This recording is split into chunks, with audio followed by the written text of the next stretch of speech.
YouTuber Elvish Yadav से जुड़ी ये खबर है। उसने अपना जुर्म कबूल कर लिया है। एल्विश यादव ने अपना जुर्म कबूल किया है। सांपों की तस्करी मामले में जुर्म को कबूल किया है। पार्टी में मंगवाता था सांप का जहर। बहुत बड़ी खबर आपको बता रहे हैं। ज्यादातर सवालों के जवाब एल्विश जो है वो नहीं दे पाया है।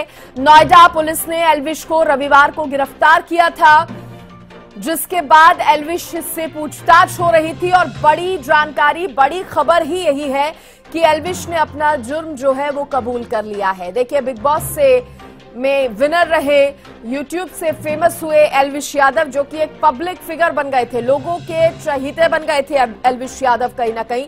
और अब ये जानकारी सामने जिस तरह से आई है कि केस में जिस तरह से पूछताछ हो रही थी एल्विश यादव से, गिरफ्तारी के बाद लगातार सवाल जवाब हो रहे थे एल्विश यादव से, उसके बाद एल्विश ने अपना जुर्म जो है वो कबूल किया है। उसने कहा है कि पार्टी में सांप और सांपों के जहर की सप्लाई करता था। ये कबूल कर लिया है एल्विश ने।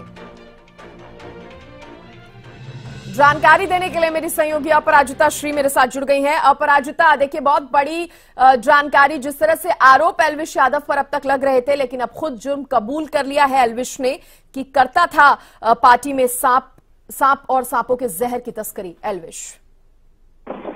जी बिल्कुल, देखिए, जेल में जो एल्विश यादव बंद है, कहा जा रहा है कि वो काफी डरे हुए हैं। हालांकि अगर मिली जानकारी के मुताबिक यह खबर सामने आ रही है कि सांपों की तस्करी मामले में अपने गुनाह को उन्होंने कबूल कर लिया है। साथ ही अगर हम एक्सक्लूसिवली अगर हम उनकी बातचीत की बात करें जो पुलिस के द्वारा की गई है, देखिए, पुलिस के द्वारा करीब 150 सवाल पहले से ही तैयार किए गए थे। हालांकि कई सवालों पर वो चुप रहे, मगर अगर कुछ सवालों की हम बात करते हैं, जैसे उन्होंने पुलिस द्वारा एल्विश यादव से पूछा गया कि क्या आपने गानों में जो सांप थे उनको कहां से मंगवाया था, तो उस पर वो चुप रहे। वहीं उनसे पूछा गया कि क्या आपको पता था कि जो सांप आपके कंधे पर है वो जहरीला है, उस पर उन्होंने कहा हाँ।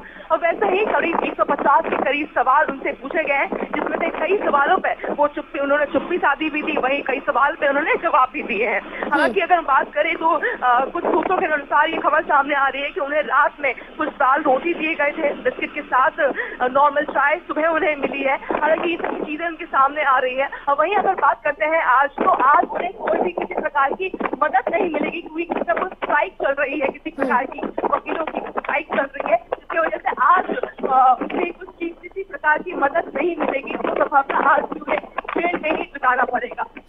तो आज जेल में ही बिताना पड़ेगा और एल्विश यादव की मुश्किलें यहाँ पर अपराजिता बढ़ गई हैं। और आप जिस तरह से बता रहे हैं कि डर जो है एल्विश यादव के अंदर नजर आया है। अभी तक जब विवादों से हम एल्विश यादव को जोड़कर देख रहे थे, कई विवाद उनसे जुड़े सामने आ जाते थे।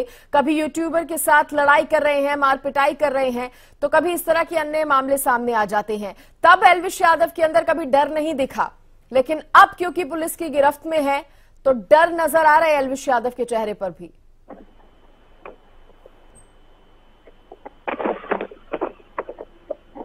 अपराजिता, संपर्क शायद टूट गया है। दोबारा संपर्क साधने की हम कोशिश करेंगे, लेकिन बता दें कि एल्विश ने कह दिया है कि पार्टी में वो सांप और सांपों के जहर की सप्लाई करता था। अपना जुर्म उसने कबूल कर लिया है और इसके साथ ही नोएडा पुलिस जो है वो लगातार एल्विश यादव से पूछताछ कर रही है। और जैसा कि मेरी सहयोगी अपराजिता ने जानकारी दी, आज रात जेल में ही गुजारनी पड़ सकती है एल्विश यादव को। एल्विश यादव की मुश्किलें बढ़ गई हैं।